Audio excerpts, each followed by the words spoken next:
여러분의 신용 점수는 몇 점이신가요? 집을 사기 위해 큰맘 먹고 은행에 갔는데 신용 점수 때문에 금리 우대가 안 된다거나 할증 금리가 붙어서 낭패를 본 경험 다들 한 번씩 있으셨죠? 그런 여러분들을 위해 준비했습니다. 오늘은 낮은 금리를 받기 위해 신용 점수를 올리는 방법에 대해 알아보겠습니다. 같이 한번 가보시죠.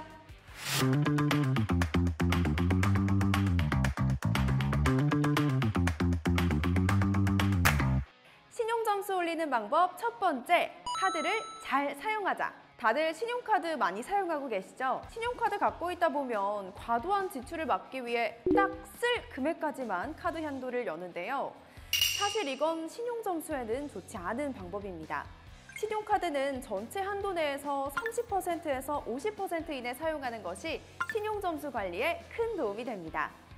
매달 200만 원씩 카드를 사용 중인 사람이 한도를 200만 원에 맞춰 다 사용하는 것보단 400만 원까지 한도를 연 뒤에 200만 원을 사용하는 게 신용평가사의 입장에서는 안정적인 지출을 관리한다고 판단해 더 높은 신용 점수를 부여합니다.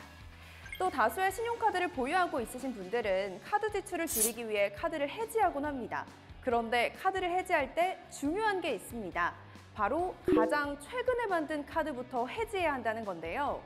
오랜 기간 사용한 신용카드가 있으시다면 그동안 꾸준히 잘 갚았다는 거래 이력이 남아있으므로 신용점수에 도움이 됩니다.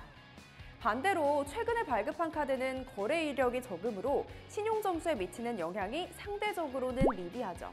그리고 체크카드 사용도 매우 중요한데요. 체크카드를 월 30만 원 이상 그리고 6개월 이상 꾸준히 사용한다면 신용점수 상승에 도움이 됩니다. 나이스 신용평가사에서 공개하기로 매월 30만 원 이상을 6개월에서 12개월간 체크카드로 이용할 경우 적게는 4점에서 높게는 40점까지 신용점수가 상승한다고 합니다. 신용점수 올리는 방법 두 번째, 대출. 신용점수를 올리는 이야기를 하는데 뭔 대출이냐? 당연히 대출이 적어야 신용점수가 좋겠죠. 하지만 아예 없는 경우보다는 자산과 소득 대비 어느 정도의 대출이 있는 것이 신용점수에 도움이 될 수 있습니다. 대출도 금융거래 기록에 남습니다. 안정적으로 상환했다는 기록이 전산에 남아있으므로 무리하지 않은 선에서 부채를 꾸준히 상환한다면 건전한 금융거래 기록이 쌓여 신용점수가 상승한다고 합니다. 하지만 여기서 꼭 알아두셔야 할 점이 있는데요. 마이너스 통장을 개설하고 잔고가 0인 상태로 두면 대출이 없는 것이라고 생각하십니다. 이것은 잘못된 이야기인데요. 마이너스 통장은 개설한 전체 금액을 부채로 기록합니다. 이 마이너스 통장도 신용카드와 동일한 원리로 신용점수에 영향을 미치는데요.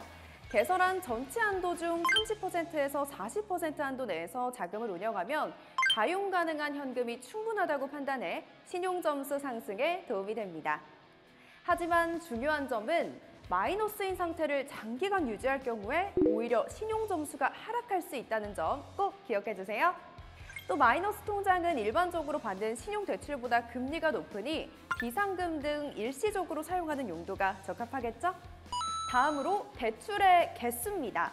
같은 2천만 원을 받더라도 1,000만 원씩 2번 받는 사람과 2천만 원을 한 번에 받는 사람 중 어떤 사람이 신용점수가 더 낮을까요? 정답은 2번 받는 사람입니다.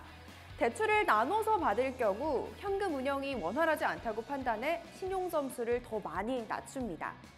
특히 단기간에 여러 건을 받으면 신용점수가 더 크게 낮아지죠. 물론 이렇게 나누어 받는 것은 대출금리나 한도 면에서도 손해입니다. 그러니 대출을 받기 전 어떻게 자금을 운영할지 충분히 고민한 후에 적절한 금액을 받는 것이 좋겠죠? 무엇보다 가장 중요한 건 연체 관리입니다. 연체 금액과 연체 일수, 그리고 연체 건수에 따라 신용점수에 미치는 내용이 달라지는데요. 대출 연체가 발생한 경우 최대 5년 동안 연체 기록이 등록됩니다. 한 번 낮아진 신용점수가 다시 복구되기까지 너무나 오랜 시간이 걸리죠. 단 10만 원 이하 연체 기록에 대해서는 전산 등록이 남지 않고 또 신용점수에도 영향을 끼치지는 않지만 연체 시 연체 이자까지 발생되니 이런 문제가 발생되지 않도록 관리를 잘 해야겠죠? 신용점수를 올릴 수 있는 또 다른 방법은 무엇이 있을까요? 바로 납부 이력 증빙입니다. 휴대폰 요금, 아파트 관리비, 건강보험료, 국민연금 등 다들 납부하고 계시죠? 이러한 납부 내역도 신용점수를 올리는데 도움이 됩니다. 그동안 납부하셨던 내역서를 모아 신용조회 회사에 제출하는 경우 적게는 5점에서 최대 17점까지 신용점수를 올릴 수 있습니다. 그런데 어느 세월에 이 많은 서류를 발급받습니까? 걱정하지 마세요. 각종 금융 앱을 통해 각종 공공기관의 납부 내역서를 한 번에 제출할 수 있습니다. 참 편리하죠? 오늘은 더 낮은 대출 금리를 받을 수 있는 꿀팁, 신용 점수를 올리는 방법에 대해 알아보았습니다. 많은 도움이 되셨을까요? 저희는 더 유익한 정보로 다음에 또 찾아올게요. 그럼 모두 팽빠! What you want, what you need, anything all you get my love.